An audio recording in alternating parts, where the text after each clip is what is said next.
Mistress Mary, quite contrary. Mary had liked to look at her mother from a distance, and she had thought her very pretty. But as she knew very little of her, she could scarcely have been expected to love her or to miss her very much when she was gone. She did not miss her at all, in fact, and as she was a self-absorbed child, she gave her entire thought to herself, as she had always done. If she had been older, she would no doubt have been very anxious at being left alone in the world. But she was very young, and as she had always been taken care of, she supposed she always would be. What she thought was that she would like to know if she was going to nice people, who would be polite to her and give her own way, as her ayah and the other native servants had done. She knew that she was not going to stay at the English clergyman's house where she was taken at first. She did not want to stay. The English clergyman was poor, and he had 5 children nearly all the same age, and they wore shabby clothes and were always quarreling and snatching toys from each other. Mary hated their untidy bungalow and was so disagreeable to them that after the first day or two, nobody would play with her. By the second day, they had given her a nickname which made her furious. It was Basil who thought of it at first. Basil was a little boy with impudent blue eyes and turned-up nose, and Mary hated him. She was playing by herself under a tree, just as she had been playing the day the cholera broke out. She was making heaps of earth and paths for a garden, and Basil came and stood near to watch her. Presently he got rather interested and suddenly made a suggestion. "Why don't you put a heap of stones there and pretend it is a rockery?" he said. "There in the middle," and he leaned over her to point. "Go away," cried Mary. "I don't want boys. Go away." For a moment, Basil looked angry. Then he began to tease. He was always teasing his sisters. He danced around and around her and made faces and sang and laughed. "Mistress Mary, quite contrary, how does your garden grow, with silver bells and cockle shells and marigolds all in a row?" He sang it until the other children heard and laughed too, and the crosser Mary got, the more they sang, "Mistress Mary, quite contrary." And after that, as long as she stayed with them, they called her Mistress Mary, quite contrary, when they spoke of her to each other, and often when they spoke to her. "You are going to be sent home," Basil said to her, "at the end of the week, and we're glad of it." "I am glad of it too," answered Mary. "Where is home?" "She doesn't know where home is," said Basil with 7-year-old scorn. "It's England, of course. Our grandmamma lives there, and our sister Mabel was sent to her last year. You are not going to your grandmamma. You have none. You are going to your uncle. His name is Mr. Archibald Craven." "I don't know anything about him," snapped Mary. "I know you don't," Basil answered. "You don't know anything. Girls never do. I heard father and mother talking about him. He lives in a great, big, desolate old house in the country, and no one goes near him. He's so cross, he won't let them, and they wouldn't come if he would let them. He's a hunchback, and he's horrid." "I don't believe you," said Mary, and she turned her back and stuck her fingers in her ears, because she would not listen any more.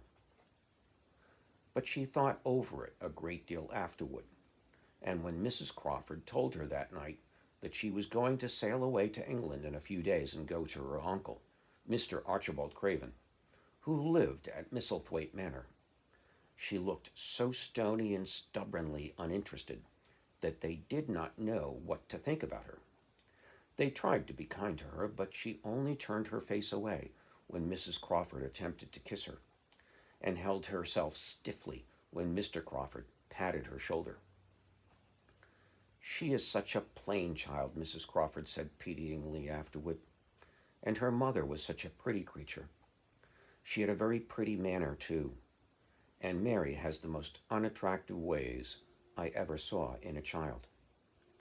The children call her Mistress Mary quite contrary, and though it's naughty of them, one can't help understanding it. Perhaps if her mother had carried her pretty face and her pretty manners oftener into the nursery, Mary might have learned some pretty ways too. It is very sad now the poor, beautiful thing is gone, to remember that many people never even knew that she had a child at all. I believe she scarcely ever looked at her, sighed Mrs. Crawford. When her AO was dead, there was no one to give a thought to the little thing. Think of the servants running away and leaving her all alone in that deserted bungalow. Colonel McGraw said he nearly jumped out of his skin when he opened the door and found her standing by herself in the middle of the room. Mary made the long journey to England under the care of an officer's wife, who was taking her children to leave them in a boarding school. She was very much absorbed in her own little boy and girl, and was rather glad to hand the child over to the woman Mr. Archibald Craven sent to meet her in London. The woman was his housekeeper at Misselthwaite Manor, and her name was Mrs. Medlock. She was a stout woman, with very red cheeks and sharp black eyes. She wore a very purple dress, a black silk mantle with jet fringe on it, and a black bonnet with purple velvet flowers, which stuck up and trembled when she moved her head. Mary did not like her at all, but as she very seldom liked people, there was nothing remarkable in that. Besides which, it was very evident Mrs. Medlock did not think much of her. My word, she's a plain little piece of goods, she said, and we'd heard that her mother was a beauty. She hasn't handed much of it down, has she, Mom? Perhaps she will improve as she grows older, the officer's wife said good-naturedly. If she were not so sallow and had a nicer expression. Her features are rather good. Children alter so much. She'll have to alter a good deal, answered Mrs. Medlock. And there's nothing likely to improve children at Misselthwaite, if you ask me. They thought Mary was not listening, because she was standing apart a little from them at the window of the private hotel they had gone to. She was watching the passing buses and cabs and people, but she heard quite well and was made very curious about her uncle and the place he lived in. What sort of place was it? And what would he be like? What was a hunchback? She had never seen one. Perhaps there were none in India. Since she had been living in other people's houses and had no ayah, she had begun to feel lonely and to think queer thoughts which were new to her. She had begun to wonder why she had never seemed to belong to anyone, even when her mother and father had been alive. Other children seemed to belong to their fathers and mothers, but she had never seemed to really be anyone's little girl. She had had servants and food and clothes, but no one had taken any notice of her. She did not know that this was because she was a disagreeable child, but then, of course, she did not know that she was disagreeable.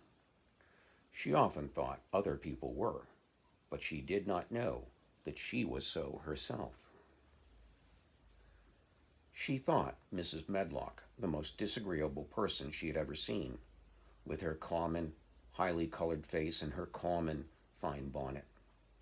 When the next day they set out on their journey to Yorkshire, she walked through the station to the railway carriage, with her head up and trying to keep as far away from her as she could, because she did not want to seem to belong to her. It would have made her very angry to think people imagined she was her little girl. But Mrs. Medlock was not in the least disturbed by her and her thoughts.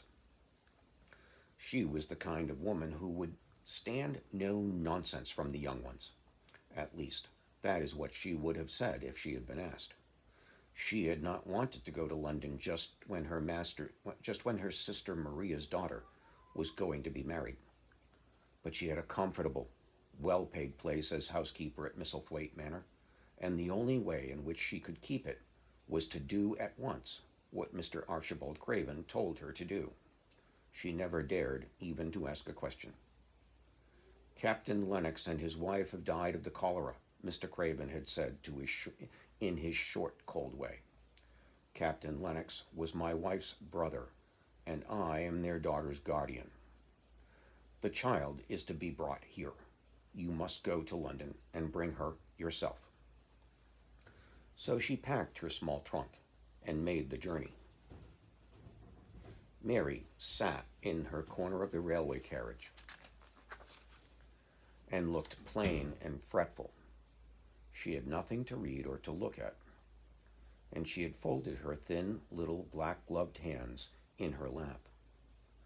Her black dress made her look yellower than ever, and her limp, light hair straggled from under her black crepe hat.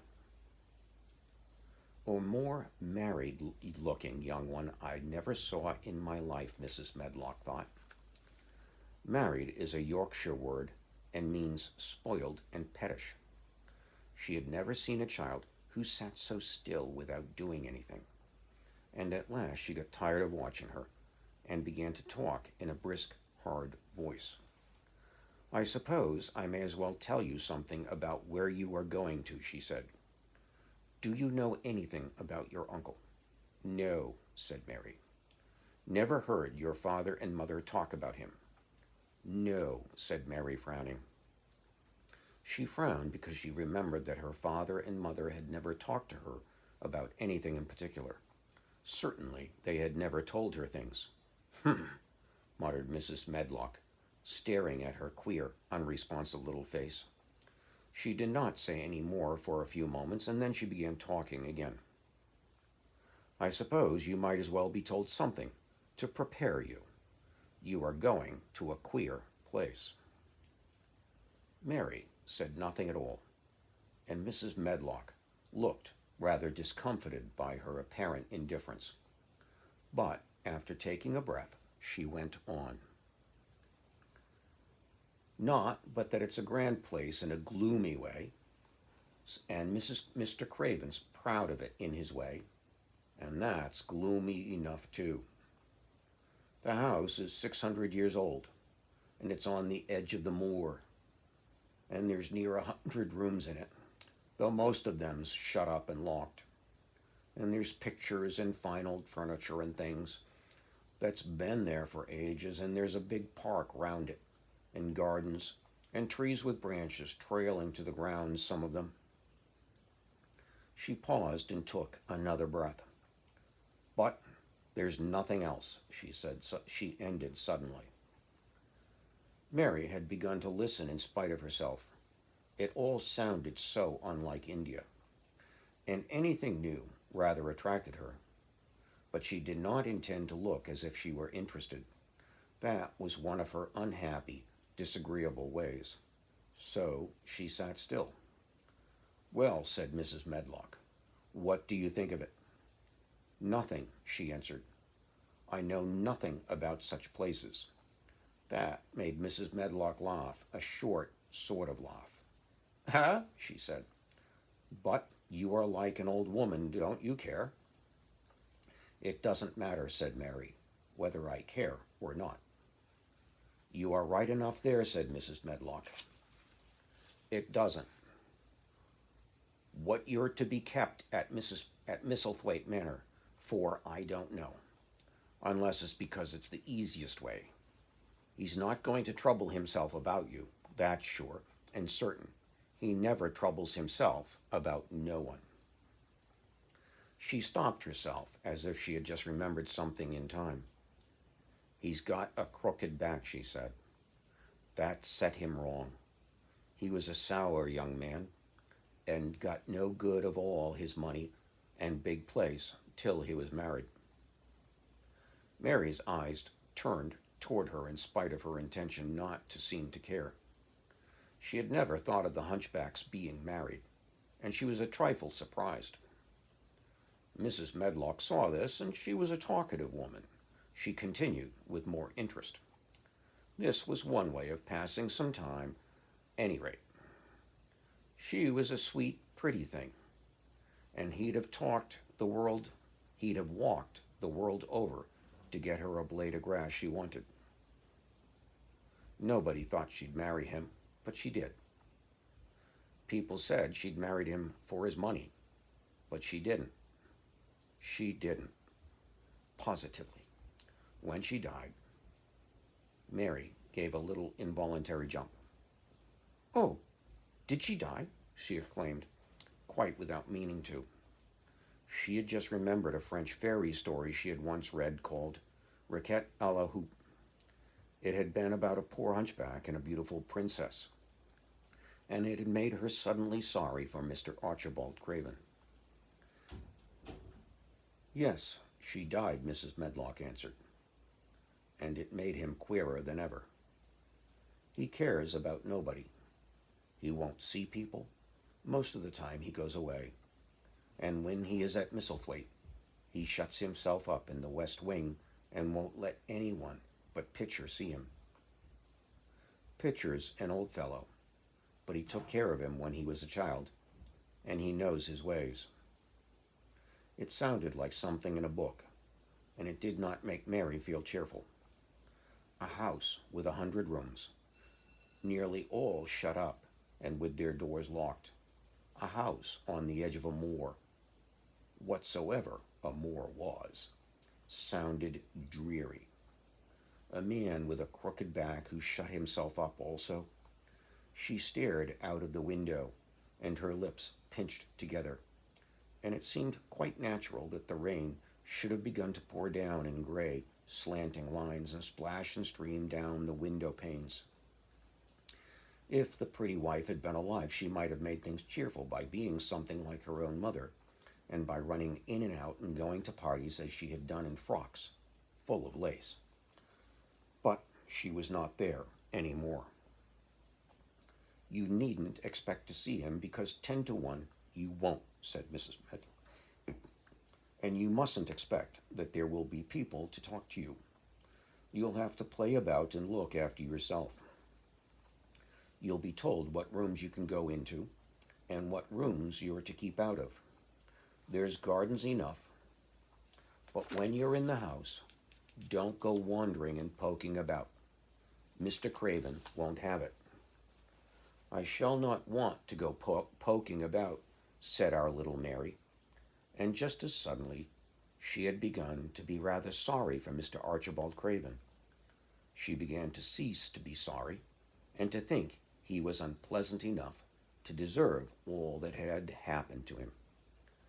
And she turned her face toward the streaming panes of the window of the railway carriage and gazed out at the gray rainstorm, which looked as if it would go on forever and ever. She watched it so long and steadily that the grayness grew heavier and heavier before her eyes, and she fell asleep.